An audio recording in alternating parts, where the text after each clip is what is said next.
Hey, sorry, an eighth grader just walked by and said hi to me, literally as I pressed record. So sorry. Hey, y'all. This is the section from the Aeneid on Charon, however you want to say his name. He's the ferryman. All right. So from here, remember, he just walked down the Hall of Monsters. Aeneas just walked down the Hall of Monsters. He's finally gotten into that like opening spot. So from here, that's an ellipsis. There's no word for was, a path, which now we're in a relative clause. And I'm drawing this kind of funky. This is the opening of the brackets because normally we'd expect that quai to come first in the clause, but it doesn't. Just for meter, nothing fancy. It didn't fit with the meter, but then it ends here. So a road, a path, a way, a street, which carries to the waves of Tartarian Acheron. Remember, this is an adjective. It's saying like underworlden, like we'd say American, right? Underworldly, maybe. And then this is the name of the river, the Acheron. So we just take that TIS off. That's the nominative, the Acheron. Here, a turbid, swirly. It's not the best word, but I kind of like it now that I've said it.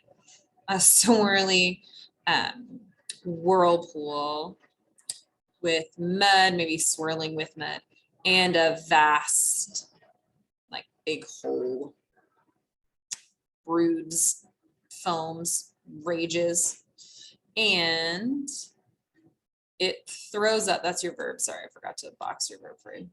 And it literally, this is the word for throw up or vomit, vomits all the sand into the Cocytus. That's another one of the rivers. And then I'm going to switch colors for you since we're switching sentences. The ferryman, Charon. That is, those are both the nominatives, but we put Charon at the end because it's got to go with this relative clause. But in English, it doesn't. So I'm going to put it up at the front. So the ferryman, Charon, horrendous in his terrible squalor. That's another nominative. Horrendous in his terrible squalor. Guards these waters and rivers. For whom, Charon, for whom, right? Very many white hairs, unkempt, very many unkempt white hairs. It's specifically white hairs. Like I'm not putting in a word for white. That word canities means white hairs. Lie on his chin. His eyes, that's your subject to the next part. His eyes stand like flames. That's his gaze is intense, right? They stand like flames. Dirty, maybe a dirty like clothing, his clothing. His dirty clothes hang from his shoulders in a knot. In a knot, that's an ablative. Remember we talked about that means he's working, like it's indicating that since he has tied up his clothing, he's doing some sort of physical labor. He himself controls, that's your verb. I switched colors for you because we switched sentences. He himself controls the ship with a pole. Remember I drew that silly stick figure on the board for you. He's like holding the pole and pushing it along the bottom like an oar. And he tends it with the sails, meaning he tends the ship, sorry, he just says the one, ship with the sails.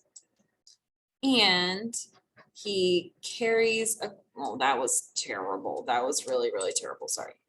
He carries across the bodies, that's your direct object, corpora, in the rust-colored skiff. That's like can you see iron in there? Yeah, rust-colored skiff. And remember, that's that fun word that like only gets used for Charon, really. It's just the word for a little tiny boat, but this word in particular gets used for him. His boat, I guess. Already, now I think we're missing an est in there. Already he is older, but the old age, that's your subject, for a god is fresh and green. So they're drawing out that he's old. He looks older. He's got white hair. He's kind of scraggly dressed, but he's been made immortal. So he's still kind of fresh and green. He's got no chance of going anywhere. He's kind of an old man, but he's super jacked, right? From here, the whole crowd of souls, it doesn't say that, but that's what they're talking about, the whole crowd of souls, having been poured out at the banks, rushes. They all rush to him, to this guy. That's what hook is, to here. And then it's going to list for you all the sad souls that are rushing to him, mothers and men. And this one's kind of weird. The bodies of great-minded heroes. Can you see magna, great, and then animum, souled, great souled. Magnanimous is a good English word for that one. Magnanimous heroes, defunct, lacking in life. So the bodies of magnanimous heroes, defunct of life. Man, that is a really good sentence for derivatives. All those words are almost exactly derivatives for English. Bodies, like corpse, vita, vitals, right? Yeah, that's a good one. Boys and unmarried girls. I remember unmarried girls are really young, so these are not like 20 somethings. These are like young teens. Yeah.